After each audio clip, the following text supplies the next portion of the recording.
partner mo, fresh carrot juice, okay, may problema. Ikaw, fresh cucumber juice, okay, may problema. Barya lang muna, ibayad nyo, kakabukas ko pa lang. Sa mga bibili dyan, pumila lang kayo, huwag kayong magulo.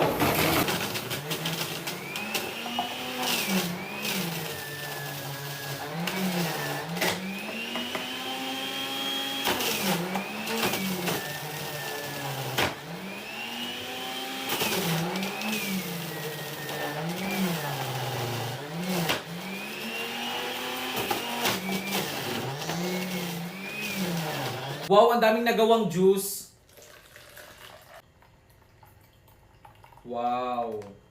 Ano? Magpapalagay ka ng ice? May extra bite yun, okay ra? O sige, may problema. Lagyan natin ng ice. Okay. Cucumber juice eh, di ba? Okay, may problema.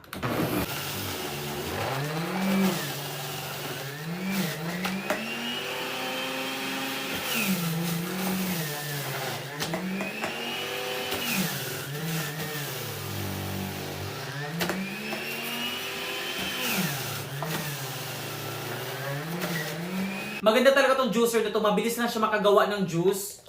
Tignan mo naman tong cucumber juice mo. Sobrang pino, juice na juice. Ano? Magpapad ka ng ice? May extra bayad din, okay ra? Okay, may problema. Yes, maganda talaga tong juicer na to kasi mabilis na siya makagawa ng juice. Tapos meron pa siyang rubber dito. Ayan, parang hindi siya gumalaw kapag ginagamit mo. Diba? Taste test. Unahin natin tong carrot juice. Sobrang refreshing. Ang sarap. Lalo na kapag malamig, sobrang sarap niya. Try naman natin itong cucumber juice. Ang sarap din.